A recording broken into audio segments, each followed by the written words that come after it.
کہ قرآن مجید خدا کی کتاب ہے اور میرے منہ کی باتیں ہیں۔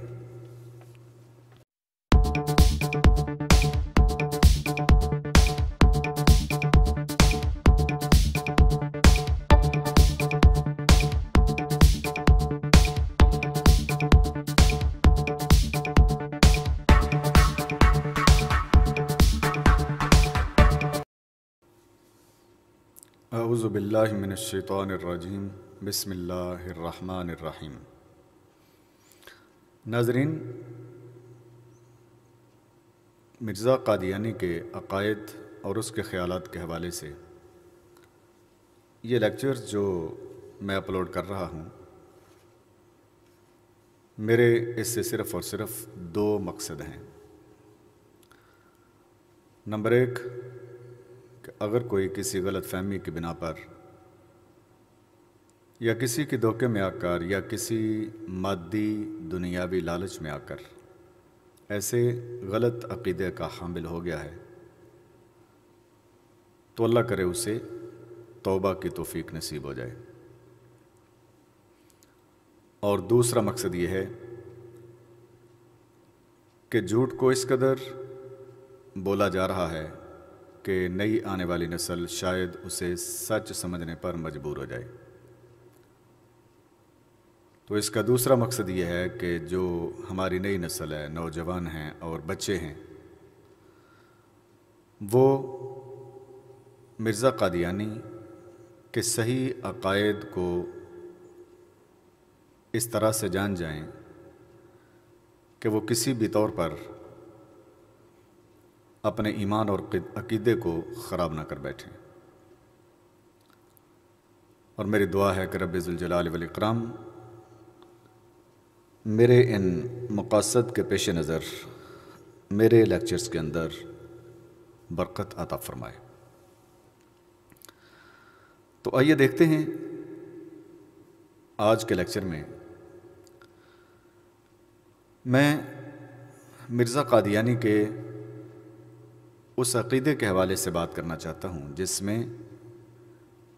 مرزا قادیانی اپنے الہامات اور اپنے کشف کو قرآن مجید سے بھی زیادہ اعلیٰ اور افضل قرار دیتا ہے۔ اس کو ہونے والے کشف اور الہام کی کیا حیثیت ہے، اس کو ہم کسی اور ذریعے سے نہیں بلکہ ہم مرزا قادیانی کے اپنے کلام اور اپنی کتب سے دیکھنے کی کوشش کرتے ہیں۔ مرزا قادیانی نے خود اپنے اوپر نازل ہونے والی وحی کے بارے میں حقیقت الوحی روحانی خزائن جلد نمبر 22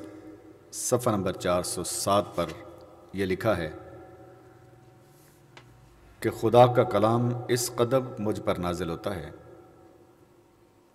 کہ اگر وہ تمام لکھا جائے تو 20 جز سے کم نہیں ہوگا۔ یعنی یہ کثرت وحی اور کثرت الہامات کی طرف مرزا قادیانی نے اشارہ کیا۔ تذکرہ مجموعہ وحی اور الہامات صفحہ نمبر 77 پر مرزا قادیانی نے لکھا ہے کہ قرآن مجید خدا کی کتاب ہے اور میرے منہ کی باتیں ہیں۔ اس سے آپ اچھی طرح یہ اندازہ لگا سکتے ہیں کہ مرزا قادیانی اپنے الہامات اور اپنی زبان سے نکلے ہوئے جملوں اور کلمات کو قرآن مجید تصور کرتا تھا، اور وہ واضح طور پر کہتا ہے کہ قرآن کو تو ہم خدا کی کتاب مانتے ہیں، لیکن قرآن کیا ہے؟ قرآن سارے کا سارا میرے منہ سے نکلی ہوئی باتوں کا نام ہے۔ اب تھوڑا سا آگے چلیں تو حقیقت الوحی روحانی خزائن جلد نمبر 22 صفحہ نمبر 220 پر مرزے نے اپنے اوپر ہونے والے الہامات کے بارے میں اپنے عقیدے کا اظہار اس طرح سے کیا ہے۔ کہتا ہے، میں خدا کی قسم اٹھا کر کہتا ہوں کہ میں ان الہامات پر اسی طرح ایمان لاتا ہوں جیسا کہ قرآن شریف پر اور خدا کی دوسری کتابوں پر، اور جس طرح میں قرآن شریف کو یقینی اور قطعی طور پر خدا کا کلام جانتا ہوں، اسی طرح اس کلام کو بھی جو میرے اوپر نازل ہوتا ہے خدا کا کلام یقین کرتا ہوں۔ اس بات سے بھی آپ اندازہ کر سکتے ہیں کہ مرزا اپنی باتوں کو قرآن کے مطابق سمجھتا ہے، اور وہ یہ سمجھتا ہے کہ جو میں بول دیتا ہوں وہ قرآن بن جاتا ہے، اور جو بھی واہی خیالات اور معدے کی خرابی یا طبیعت کی خرابی یا ایمان اور عقیدے کی خرابی کی وجہ سے اس کو فحش خیالات آتے ہیں یا خواب کے اندر ایسی کوئی باتیں آتی ہیں، وہ یہ سمجھتا تھا کہ یہ مجھ پر قرآن نازل ہو رہا ہے، اور اس سے یہ بھی پتہ چلتا ہے کہ وہ اس قرآن مجید کو قرآن تصور نہیں کرتا جو قرآن مجید 1450 سال پہلے خاتم النبیین حضرت محمد عربی صلی اللہ علیہ وآلہ وسلم پر نازل ہوا تھا۔ نزول المسیح روحانی خزائن جلد نمبر 18 صفحہ نمبر 477 پر مرزا قادیانی نے اپنے الہامات کو قرآن مجید کی طرح ہر قسم کی غلطیوں سے پاک قرار دیا، اور یوں لکھا کہ جو کچھ میں اللہ کی وحی سے سنتا ہوں، خدا کی قسم اسے ہر قسم کی خطا سے پاک سمجھتا ہوں، اور قرآن کی طرح میری وحی خطاؤں سے پاک ہے، یہ میرا ایمان ہے۔ ناظرین، جس طرح اللہ رب العزت پر ایمان لانا